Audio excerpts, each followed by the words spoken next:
do for me. They did contain some bad language in those. So I don't think that anyone ever was able to see them.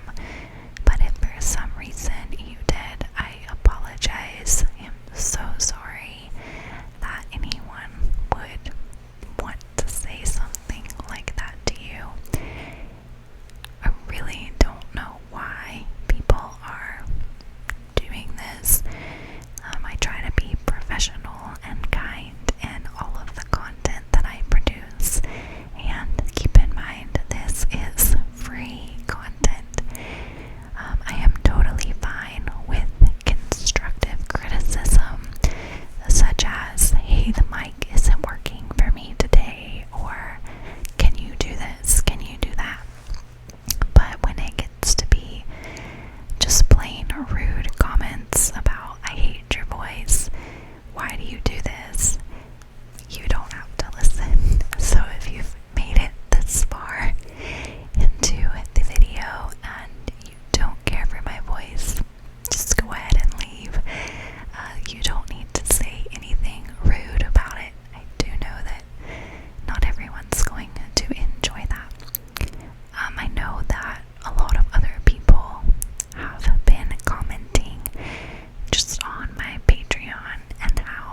assume their cousin was the one that drove them to the party. Brooke, of course, like I said, knew everyone there, but some of her really close friends were at the party, and Brooke had already pre-planned to spend the night with one of her girlfriends after the party had ended. So Brooke came to the party with a bag packed with like all of her clothes and makeup, just your normal things that you would take to a sleepover. Since Brooke had planned on staying at her friend's house, Brooke's sister Paige and her cousin ended up leaving the party that night around 8 p.m. I was unclear if they left and went to another party or just left and went home. I'm not sure about that. But they knew that Brooke had already pre-planned that ride with her friend. So later that night, when the party was winding down, Brooke got into an argument with the friend she was planning on spending the night with. Brooke's friend wanted to stay at a boy's house that night and not her house as they had previously planned. Brooke said that she felt uncomfortable with staying at the boy's house, and so she told her friend that she could go on ahead and that she would find another way to go back to her house, and basically that the sleepover was canceled at that point. So Brooke was still kind of hanging out as the party was dying down, and there was a boy there that she knew fairly well, and she seemed to be attending to this boy as, you know, he was intoxicated. There had been drinking at this party. Now, this boy was never named, but it was someone that everybody knew and they were all friends with. So Brooke was kind of attending to him when a boy named Josh Hensley offered to help get both Brooke and the unnamed guy home. Brooke was concerned.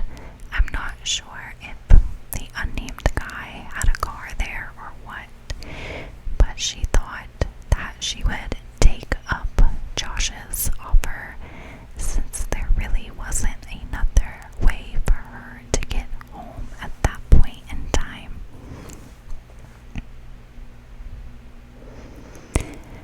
So Brooke did not know this Josh Hensley guy very well at all, but he apparently knew Brooke's ex-fiance. Brooke had been dating a guy previously, and they got engaged before breaking off their engagement and relationship not very long before this party happened, actually. So Brooke knew that her ex-fiance knew Josh. They didn't seem to be super close, but she said that she knew him, or he knew Josh well enough. So Brooke and Josh and the unidentified male all got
was planning and expecting on Josh driving her to her house. It is very, very unknown. So, somehow, Brooke and Josh ended up at Josh's home. So, Dillon Court was off of a larger road, but it was just a small court with a cluster of homes. The homes were fairly close to one another, just like they are in any normal neighborhood. So you could see the neighbors' houses from every single house that was there in the court.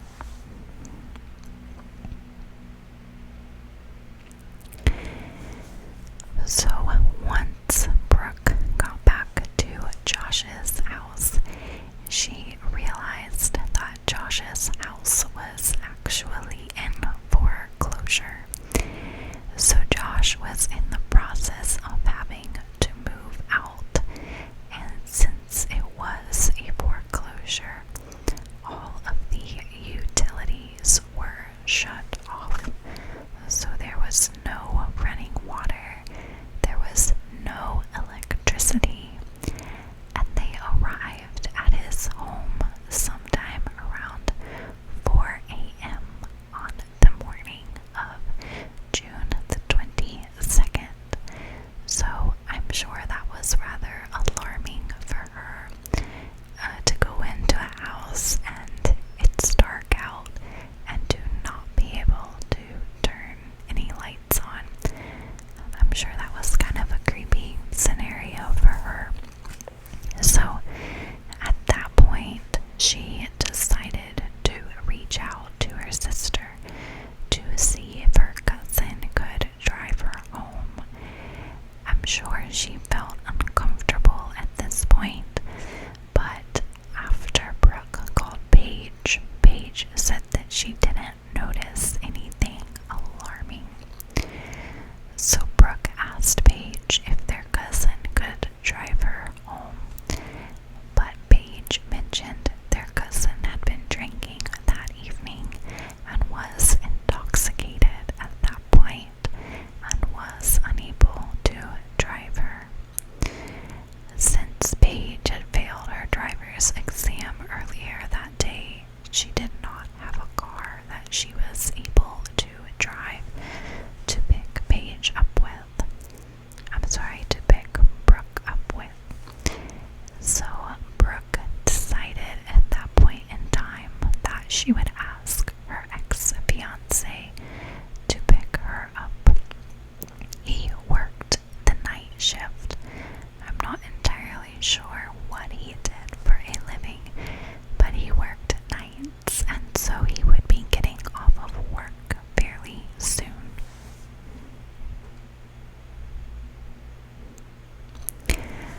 So after speaking to Paige, Brooke reached out to her ex-fiance and texted him sometime around 4 that morning.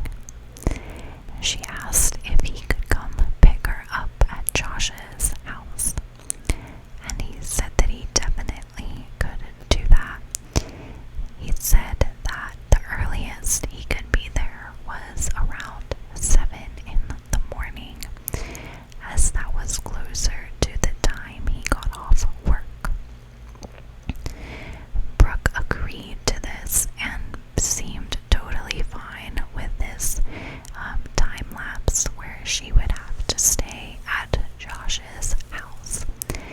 Of course, like I said, I'm sure she was a little nervous, but most likely did not think much of it at the time. So suddenly, Brooke's attitude about being at Josh's house changed drastically. She began to text her ex-fiance around 4:30 that morning saying, "Please hurry," followed by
felt strange having her there home alone with him, especially since he was friends with her ex. Josh then decided that he was going to leave his house so Brooke could be there by herself, and he knew that her ex was coming to pick her up. He thought it would be best if he was not around for that, so he went back to where those horses were located and supposedly moved them to another pasture.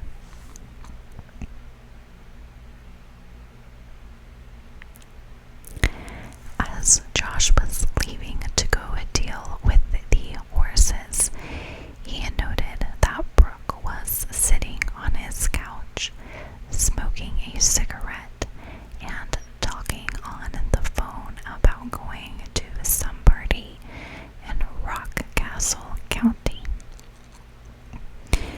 So Josh left, and when he returned home around 7 that morning, he ended up calling the fire department as there was a small fire going on in his living room.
was just